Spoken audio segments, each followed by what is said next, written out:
Hello students, today we will discuss forms of organisation. आज हम संगठन के प्रारूप डिस्कस करेंगे। देखिए, ऑर्गेनाइजेशन प्रबंध का एक ऐसा स्ट्रक्चर है जो उपक्रम में लगे व्यक्तियों और उनकी संबंधों की व्याख्या करता है। जैसे जैसे किसी उपक्रम का आकार बढ़ता जाता है, वैसे वैसे ही संगठन की जो समस्याएं हैं और कॉम्प्लिकेटेड हो जाती हैं। एक बड़े आकार वाले उपक्रम में जहाँ काम करने वालों की संख्या अधिक है, वहाँ ये समस्या उत्पन्न होती है कि उनके अधिकारों, कर्तव्यों और दायित्वों का विभाजन किस प्रकार किया जाए जिससे उपक्रम की कार्यप्रणाली में पूर्ण समन्वय बना रहे।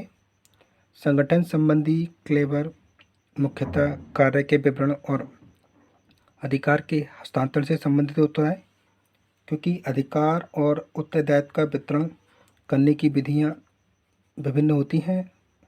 इसलिए संगठन ढांचे के भी कई भेद हैं, जिसमें हम देख रहे हैं फॉर्म्स ऑफ ऑर्गेनाइजेशन में number 1 line organisation, number 2 line and staff organisation, number 3 functional organisation, number 4 committee organisation, number 5 inter unit administrative organisation and 6 lateral organisation. तो हम लाइन ऑर्गेनाइजेशन की बात करें तो ये संगठन की काफ़ी प्राचीन पद्धति है। इसमें कार्य का विभाजन कई स्वतंत्र विभागों में किया जाता है और इसमें संचालन एवं आदेश रेखाबद्ध होता है। सर्वोच्च अधिकारी जनरल मैनेजर होता है, उसके अधीन प्रबंधक, अधीक्षक, निरीक्षक और श्रमिक होते हैं। और इसमें जो ऑर्डर होता है ऊपर से नीचे की ओर चलता है और जो रिक्वेस्ट होती है वो नीचे से ऊपर की ओर चलती है। आर.सी. डेविस के according the line organisation is the hierarchy of executive and operative personnel which extend from to executive head of the entire organization to group of primary operation। RC. Davis बताते हैं कि रेखा संगठन अधिकारियों एवं क्रियाशील व्यक्तियों के बीच एक क्रम व्याख्या है जो संस्था के सर्वोत्तम प्रशासकीय अधिकारी से प्रारंभिक कर्मचारी तक विस्तृत होती है। अब हम बात करते हैं टाइप्स ऑफ लाइन ऑर्गेनाइजेशन। रेखा संगठन के क्या क्या भेद होते हैं। तो देखिए, रेखा संगठन का एक होता है प्योर लाइन ऑर्गेनाइजेशन और दूसरा होता है डिपार्टमेंटल लाइन ऑर्गेनाइजेशन। जो प्योर लाइन ऑर्गेनाइजेशन होता है ये ऐसे एक ऐसा स्ट्रक्चर होता है जिसमें किसी एक लेवल पर हर व्यक्ति की क्रियाएं संपन्न होती हैं और उनका क्लासिफिकेशन केवल नियंत्रण की सुविधा से किया जाता है। और जो डिपार्टमेंटल लाइन ऑर्गेनाइजेशन होता है इसमें उपक्रम को कई स्वतंत्र भागों में बांट देते हैं और हर विभाग एक अधिकारी के अधीन होता है और उस विभाग का हर व्यक्ति उसके अधीन काम करता है और उसके संचालन का दायित्व भी मुख्य अधिकारी का होता है। रेखा संगठन को केवल ऐसी औद्योगिक इकाइयों में अपनाया जा सकता है जहां इकाई का आकार अपेक्षाकृत छोटा हो, अधीनस्थ कर्मचारियों की संख्या कम हो, उत्पादन का कार्य लगातार चलता रहे, मशीनों का उपयोग अधिक हो, वहाँ पर हम लाइन संगठन को यूज़ करते हैं। सेकेंड है लाइन एंड स्टाफ ऑर्गेनाइजेशन। ये संगठन पद्धति रेखा संगठन पद्धति का सुधरा हुआ रूप है। इसमें भी कार्य का विभाजन स्वतंत्र विभागों में किया जाता है और उत्तरदायित्व का विभाजन भी लंब रूप में ही होता है, लेकिन विभागीय प्रमुखों के साथ यांत्रिक विशेषज्ञ भी नियुक्त किए जाते हैं जिनका कार्य परामर्श देना होता है। कर्मचारी को आदेश देने का कार्य विभाग अध्यक्ष का ही होता है और आदेश ऊपर से नीचे की ओर लंबवत रूप में ही संचालित होता है। और इस प्रणाली की जो सबसे अच्छी विशेषता ये है कि इसमें सूचना और जो परामर्श दे मतलब जो इन्फॉर्मेशन है और परामर्श देने का कार्य दोनों अलग अलग हो जाते हैं। किम्बाल के according the specialist to introduce in any ordinary capacity and without any apparent authority organisation with the staff function added. कर्मचारी एवं रेखा एवं कर्मचारी संगठन वह संगठन है जिसमें विशेषज्ञों को सलाहकार की स्थिति में नियुक्त किया जाता है, लेकिन उनको स्पष्ट अधिकार प्राप्त नहीं होते। अब हम बात करते हैं फंक्शनल ऑर्गेनाइजेशन की। तो देखिए, लाइन एंड स्टाफ ऑर्गेनाइजेशन की जो कुछ कमियां हैं उन कमियों को दूर करने के लिए, मतलब जैसे इसमें ये छोटी इकाइयों के लिए अनसूटेबल है, ये खर्चीली है और इसमें उत्तरदायित्व का निश्चित होना कठिन है। तो इन्हीं कमियों को दूर करने के उद्देश्य से F.W. टेलर ने एक नई संगठन प्रणाली को जन्म दिया जिसको हम फंक्शनल ऑर्गेनाइजेशन कहते हैं। इसमें श्रमिकों का संबंध संस्था के सभी अधिकारियों से डायरेक्ट होता है। मतलब किसी एक अधिकारी के अधीन ही निश्चित श्रमिक कार्य नहीं कर सकते, बल्कि वे सभी अधिकारियों के प्रति रेस्पॉन्सिबल होते हैं। टेलर महोदय ने बताया कि इस पद्धति में प्रबंध का नियंत्रण इस प्रकार का होता है जिससे हर व्यक्ति को कम से कम कार्य करना पड़े और उसका यथासंभव छोटी से छोटी प्रक्रिया में विभाजित कर दिया जाता है, जिससे इस क्रिया तक उसका कार्य क्षेत्र सीमित रहता है। इस प्रकार से क्रिया विभाजन से एक व्यक्ति का संबंध केवल एक ही अधिकारी तक रहता है, जो आवश्यक आदेश एवं सूचनाएं देता है। अब बात करते हैं कमेटी ऑर्गेनाइजेशन की। तो देखिए, एक कमेटी व्यक्तियों के समूह द्वारा निर्मित होती है जो कुछ प्रशासनिक कार्यों का निष्पादन करने के लिए विशिष्ट रूप से मनोनीत किए जाते हैं। समिति को अधिशासी कार्य के किसी पक्ष के निष्पादन में लगे हुए व्यक्तियों के समूह के रूप में परिभाषित किया जा सकता है। समिति संगठन रेखा एवं कर्मचारी संगठन का ही एक सुधरा हुआ रूप है, जिसमें क्रियात्मक कार्य व्यक्तिगत रेखा अधिकारियों की अपेक्षा कमेटी द्वारा संपन्न कराए जाते हैं। मतलब एक समिति संगठन व्यवस्था है। समिति संगठन एक ऐसी व्यवस्था है जो एक विशाल उपक्रम में उसके विभिन्न विभागों को प्रॉपर वे में चलाने के लिए हर विभाग में एक परामर्श कमेटी गठित कर प्रजातांत्रिक व्यवस्था से उपक्रम का नियंत्रण एवं निर्देशन करती है। अब डिस्कस करते हैं मोटिवेशन कॉन्सेप्ट, जिसमें मैस्लो, हजवर्क, एमसी मैकग्रेगर और आउची की थ्योरी डिस्कस करेंगे। पहले हम समझते हैं मोटिवेशन क्या होता है। देखिए, अभिप्रेरणा जिसको हिंदी में कहते हैं, ये अंग्रेजी वर्ड मोटिवेशन का ही रूप है। मोटिवेशन मोटिव से बना है, जिसका मतलब होता है व्यक्ति में किसी ऐसी इच्छा या शक्ति का विद्यमान होना जो उसे कार्य करने के लिए प्रेरणा देती है। और ये वास्तव में सच है कि हर व्यक्ति में काम करने की क्षमता जो क्षमता या कार्य करने की इच्छा होती है, लेकिन कार्य करने की क्षमता और कार्य करने की इच्छा सबके ये अलग अलग तत्व हैं। कोई भी व्यक्ति चाहे कितना भी प्रतिभा संपन्न, योग्य, अनुभवी, कार्य करने की क्षमता क्यों न रखता हो, लेकिन अगर उसमें कार्य करने की इच्छा नहीं है तो सब महत्वहीन हो जाता है। इसलिए ज़रूरत इस बात की है कि उस व्यक्ति में कार्य क्षमता के अनुसार कार्य करने की इच्छा जागृत की जाए, और किसी व्यक्ति की कार्य करने की इच्छा को जागृत करने के लिए उसे समय समय पर मोटिवेट करना आवश्यक है। अमेरिका के प्रसिद्ध मनोवैज्ञानिक अब्राहम एम मैस्लो ने 1943 में अभिप्रेरणा की इस विचारधारा का प्रतिपादन किया था। ये प्रिंसिपल मानवीय आवश्यकता पर आधारित है। उनके अनुसार एक व्यक्ति की जो आवश्यकताएं वो अनंत होती हैं और उसमें क्रमबद्धता पाई जाती है। एक व्यक्ति में कार्य करने के प्रति रुचि एवं शक्ति उत्पन्न करने के लिए एक के बाद दूसरी आवश्यकताओं को क्रमबद्ध में संतुष्ट करना आवश्यक होता है। और इस विचारधारा में एक तो आवश्यकता क्रमबद्धता है। मतलब मैस्लो ये कहते हैं कि मैस्लो के अनुसार आवश्यकताओं को उनकी शक्ति एवं पुनरावृत्ति की संभ्रम के आधार पर क्रमबद्ध किया जा सकता है। इस आधार पर शारीरिक आवश्यकताएं पहली कैटेगरी में आती हैं और आत्मविकास संबंधी आवश्यकताएं 5वीं श्रेणी में आती हैं।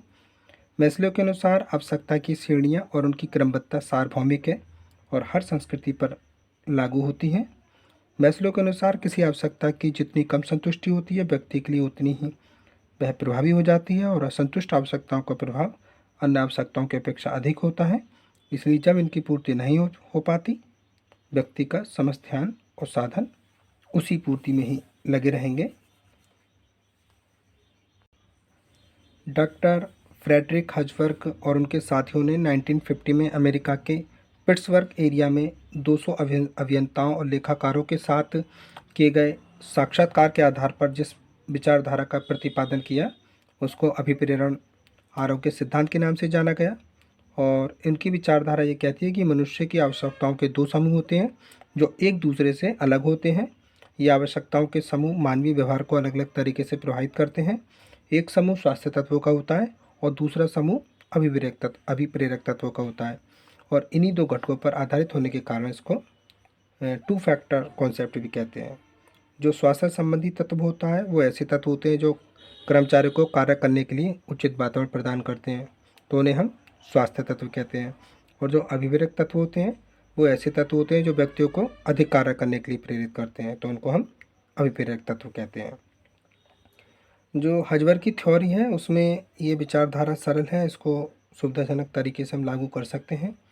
इस विचारधारा में आरोग्य घटकों का उल्लेख किया गया है जो मनुष्य में कार्य के प्रति असंतुष्टि होने को रोकते हैं।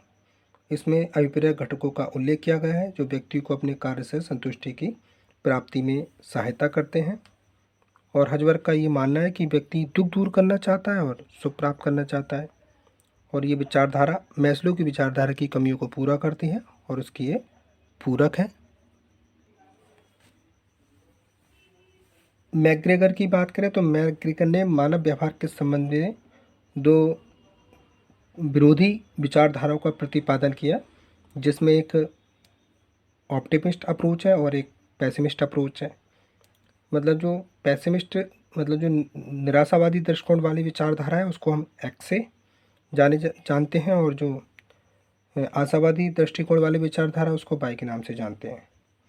मैकग्रेगर की जो एक्स थ्योरी है वो इस विचारधारा पर आधारित है कि व्यक्ति ऑटोमेटिक कार्य करना नहीं चाहता, इसलिए व्यक्ति को डराकर, धमकाकर, उसको भय दिखाकर या दंड के बल पर काम करने के लिए प्रेरित किया जाता है। इसमें नेता के पास सभी अधिकार होते हैं और अधीनस्थों को ऑर्डर देकर कार्य करता है। मतलब व्यक्ति की कार्य के प्रति कोई रुचि नहीं होती और वह यथासंभव काम करने से बचता है। प्रत्येक व्यक्ति निर्देशन में ही काम करना पसंद करता है। व्यक्तियों से काम लेने के लिए उन पर दबाव डालना, उनमें भय उत्पन्न करना और उनको दंडित करना जरूरी है। इसके साथ ही हर व्यक्ति को वित्तीय प्रलोभन देकर कार्य करने के लिए प्रेरित किया जा सकता है। तो अगर हम देखें कि इसकी जो विचारधारा कर्मचारियों को स्वभाव से आलसी और कामचोर बनाती है, इसलिए हर कर्मचारी के कार्यों पर कड़ा नियंत्रण, कठोर अनुशासन रखकर उसका गहन निरीक्षण करके ही कार्य के लिए अभिप्रेरित कर सकते हैं। और जो बाई थ्योरी है ये एक्स सिद्धांत के दोषों को दूर करने के लिए बनाई गई है मैकग्रेगर के द्वारा, और ये सिद्धांत आशावादी दृष्टिकोण, मानवीय मूल्यों और प्रजातांत्रिक व्यवस्था पर आधारित है। और ये सिद्धांत ये मानता है कि व्यक्ति खुद अपनी इच्छा से काम करना चाहता है, उसमें आशावादी एवं सृजनात्मक प्रकृति होती है। इसका ये सिद्धांत बताता है कि कोई भी व्यक्ति काम से नहीं घबराता, वह अपनी इच्छा से काम करना चाहता है। इसके लिए ज़रूरी है कि व्यक्ति को काम करने के मौके मिलें, उसको अवसर प्रदान की जाए। हर व्यक्ति कार्य करने से संतुष्ट रहता है, उसमें कार्य के प्रति कोई अरुचि नहीं होती, कोई कार्य अरुचिपूर्ण नहीं होता। यह है इसकी बाई थ्योरी के अकॉर्डिंग। सामान्य व्यक्ति उचित वातावरण में उत्तरदायित्व को स्वीकार ही नहीं करता बल्कि उसे खोजता भी है। ये सिद्धांत कर्मचारियों की संतुष्टि पर अधिक बल देता है, जिससे संस्था में मानवीय संबंध मधुर रहते हैं। अब बात करते हैं विलियम जी आउची की थ्योरी। तो देखिए, अमेरिका के प्रोफेसर विलियम जी आउची ने अमेरिका और जापान की प्रबंध व्यवस्था का अनेक बड़ी कंपनियों में अध्ययन करने के बाद प्रबंध व्यवस्था की जिस विचारधारा को जन्म दिया उसको जेट विचारधारा के नाम से जानते हैं। प्रोफेसर आउची की विचारधारा का जो मूल आधार संगठन में कर्मचारियों की भागीदारी से है, यही जापान की अर्थव्यवस्था की उत्पादकता की कुंजी है। आउची ने जापान की बड़ी बड़ी कंपनियों का उत्पादकता का रहस्य जानने के लिए लगातार 8 वर्षों तक अध्ययन किया और ये निष्कर्ष निकाला कि जापान की उत्पादक का रहस्य श्रेष्ठ अधिकारी द्वारा उनके कर्मचारियों में निहित विश्वास, आत्मीयता और कर्मचारी के व्यवहार तथा व्यक्तित्व के संबंध में प्राप्त सूक्ष्म जानकारी में सन्निहित है। प्रोफेसर आउची के अनुसार विश्वास, मर्मज्ञ, आत्मीयता उत्प्रेरक का कार्य करते हैं। मर्मज्ञता कर्मचारियों के व्यक्तित्व की एक ऐसी गहरी पहचान है जिसके आधार पर फॉरमैन ये जानना चाहता है कि कौन सा कर्मचारी किस कर्मचारी के साथ अच्छे प्रकार से काम कर सकता है, और ये मर्मज्ञता प्रभावशाली कार्यशैली बनाने में सहायक सिद्ध होती है। प्रोफेसर आउची ने कहा है कि जापानी प्रबंध का सार तत्व विश्वास, मर्मज्ञता तथा आत्मीयता इन तीनों ही शब्दों में निहित है। अब बात करते हैं leadership concept and leadership style and theory, नेतृत्व अवधारणा एवं नेतृत्व शैलियाँ। तो देखिए, साधारण शब्दों में नेतृत्व से आशय किसी व्यक्ति विशेष के उस गुण से है जिसके माध्यम से वह अपने अनुयायियों का पथ प्रदर्शन करता है और नेता के रूप में उनकी क्रियाओं का संचालन करता है। बर्नार्ड के according leadership is the quality of the behaviour of individual whereby they guide people of their activities in organise efforts. Bernard कहते हैं कि नेतृत्व से तात्पर्य व्यक्ति के व्यवहार के उस गुण से है जिसके द्वारा वह अन्य लोगों को संगठित प्रयास से संबंधित कार्य करने में मार्गदर्शन करते हैं। जॉर्ज आर टेरी के according leadership is the ability of influencing people to strive willingly for mutual objectives. George और टेरी के अकॉर्डिंग नेतृत्व व्यक्तियों को पारस्परिक उद्देश्यों के लिए स्वैच्छिक प्रयत्न करने हेतु प्रेरित करने की योग्यता है। इस आधार पर हम कह सकते हैं कि नेतृत्व एक गतिशील प्रक्रिया है। नेतृत्व नेता और अनुयायियों के बीच पारस्परिक संबंध होता है। नेतृत्व एक चिर नवीन प्रक्रिया है। नेतृत्व एक बौद्धिक प्रक्रिया है। नेतृत्व के कार्यों की बात करें तो नेतृत्व का कार्य निर्देशन करना, अभिप्रेरणा देना, कार्य शक्ति प्रदान करना, मनोबल व आत्मविश्वास का निर्माण करना, प्रतिनिधित्व करना, परिवर्तनों को लागू करना, सामूहिक भावना का विकास करना, परामर्श देना, मान्यता देना, अब निर्णय लेना है। और नेतृत्व के प्रकार की बात करें तो नेता निरंकुश नेता होता है, जनतंत्रीय नेता होता है, निर्वादवादी नेता होता है, व्यक्तिगत नेता होता है, अव्यक्तिगत नेता होता है, क्रियात्मक नेता होता है, अनौपचारिक नेता होता है, रूपांतरित नेता होता है। नेतृत्व शैलियों की बात करें तो ये 3 टाइप की होती है, जैसे अभिप्रेरण नेतृत्व, शक्ति प्रदान नेतृत्व, पर्यवेक्षीय नेतृत्व। अभिप्रेरण नेतृत्व में 2 टाइप आते हैं हमारे, सकारात्मक और निषेधात्मक। सकारात्मक क्या होता है, जब नेता अपने अनुयायियों को मौद्रिक या वित्तीय या अमौद्रिक या अवित्तीय प्रेरणाओं के माध्यम से कार्य करने के लिए प्रेरित करता है तो उसे हम सकारात्मक अभिप्रेरण कहते हैं। इससे औद्योगिक शांति स्थापित होती है। और जो निषेधात्मक अभिप्रेरण है, इसमें क्या होता है, जब नेता अपने अनुयायियों को डरा धमकाकर या दंड का भय दिखाकर काम के लिए प्रेरित करता है तो इसको हम निषेधात्मक अभिप्रेरण कहते हैं। नेक्स्ट है शक्ति प्रदान नेतृत्व। इसमें 3 टाइप के आते हैं, निरंकुश नेतृत्व, प्रजातंत्रीय नेतृत्व और निर्वाद नेतृत्व। निरंकुश में क्या होता है, इस शैली में नेता सभी अपने अधिकार अपने पास ही रखता है और वह सब बातों का निर्णय भी खुद लेता है। अधीनस्थों का कार्य तो केवल इतना होता है कि वह अपने नेता का पूरा अनुकरण करें और उसी के अनुसार कार्य करें। प्रजातंत्रीय नेतृत्व में क्या होता है, ये वर्तमान नेतृत्व की में इसका बहुत ज़्यादा प्रचलन है। इसके अंतर्गत क्या होता है कि नीति आदि का निर्धारण स्वयं नेता अकेले न करता है बल्कि अनुयायियों के विचार विमर्श से भी करता है। ऐसे विचारों का नेता अपने अधिकारों के विकेंद्रीकरण के सिद्धांत में विश्वास रखता है और जब तक ऐसे नेता को अपने अनुयायियों का समर्थन मिलता रहता है तब तक उसका नेतृत्व कायम रहता है। निर्वाद नेतृत्व की बात करें तो इस विचारधारा के अनुसार नेतृत्व संबंधी सभी कार्य अनुयायियों पर छोड़ दिया जाता है और वह स्वयं ही अपने लक्ष्यों का निर्धारण करते हैं। पर्यवेक्षी नेतृत्व में 2 टाइप के नेतृत्व आते हैं, कर्मचारी प्रधान और दूसरा उत्पादन प्रधान। कर्मचारी प्रधान शैली में नेता द्वारा अपने अनुयायियों को सर्वाधिक महत्व दिया जाता है। उनकी रुचि, अभिवृत्ति, आवश्यकताओं, सुविधाओं को ध्यान में रखते हुए और कार्य करने की दशाओं, वातावरण में सुधार करते हुए उन्हें कार्य करने के लिए मोटिवेट किया जाता है। और दूसरा है हमारा उत्पादन प्रधान। तो इस प्रकार के नेतृत्व में अनुयायियों या कर्मचारियों के प्रति मानवीय दृष्टिकोण नहीं अपनाया जाता बल्कि उत्पादन वृद्धि पर ज़्यादा ध्यान दिया जाता है। Thank you very much students.